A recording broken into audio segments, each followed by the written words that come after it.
Hello, কে বলছেন? দেখো তো চিনতে পারছো কি না আমাকে? না, চিনতে পারছি না। বলেন কে আপনি? এত তাড়াতাড়ি ভুলে গেছো আমাকে? মনে রাখার মতো কি কোনো কারণ আছে যে মনে রাখবো? তো এতদিন পরে কি মনে করে ফোন দিলেন? বেঁচে আছি না মরে গেছি এটা জানার জন্যে? মরি নেই, বেঁচেই আছি। আমি তো আপনাকে আগেই বলেছিলাম, কেউ ছেড়ে চলে গেলে কেউ মরে যায় না, কিন্তু কিভাবে যে বেঁচে থাকে সেটা শুধু সেই জানে। আপনাকে বলে লাভ নেই, আপনি ওগুলো বুঝবেন না। আচ্ছা যাই হোক, এত কিছু আপনাকে বলে কি হবে? আপনি কেমন আছেন?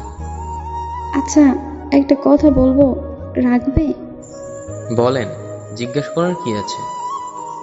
আমাকে কি তুমি করে বলা যায় না একবার? আমার কি অধিকার আছে আপনাকে তুমি করে বলবো? বললেন না তো কেমন আছেন আপনি। তোমাকে ছাড়া আমিও ভালো নাই, কিন্তু এই কথাটা বলতে তুমি তো আর বিশ্বাসই করবে না। মিথ্যা কথাটা আর না হয় নাই বললেন, আর কত মিথ্যা বলবেন? তোমার মনে হয় আমি মিথ্যা বলছি? বাহ! সেই ভুল ধারণাটা তো আপনিই ভেঙে দিছেন। কেন? আমি আবার নতুন করে কি করলাম?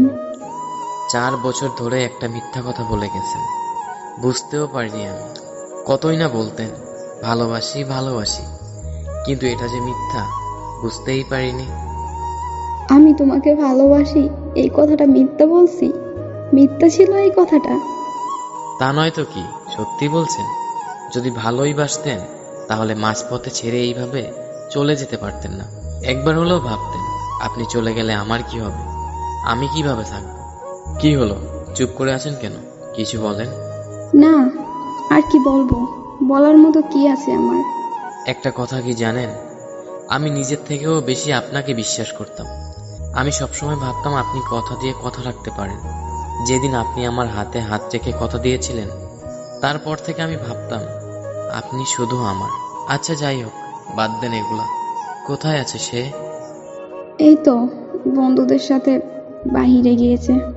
আচ্ছা একটা কথা বলেন তো, সে কি আমার মতো করে আপনাকে খেয়াল রাখে, আমার মতো করেই ভালোবাসে? জানতে হবে না, জেনে আর কি হবে? আমি তো সবসময় অপরাধী ছিলাম।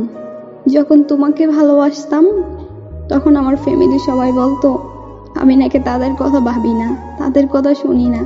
আর এখন যখন ফ্যামিলির কথা শুনে তোমাকে ছাড়তে হলো, এখন তুমি বলতেছো আমি বেঈমান, আমি অপরাধী, আমি খারাপ।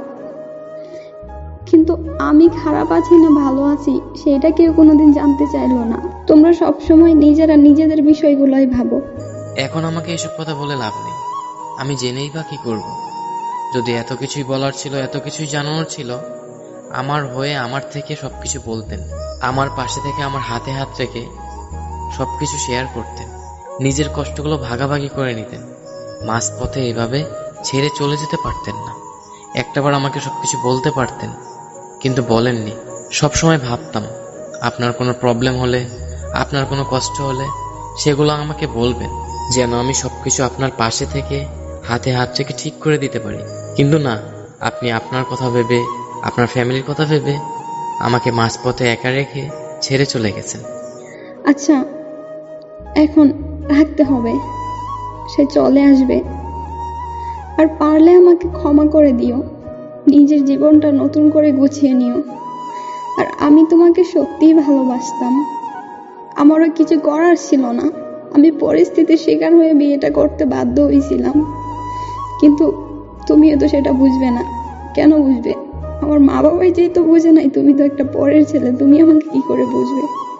সত্যি আমিও ভালো নাই, আর যদি পারো আমাকে ক্ষমা করে দিও। ভালো থেকো।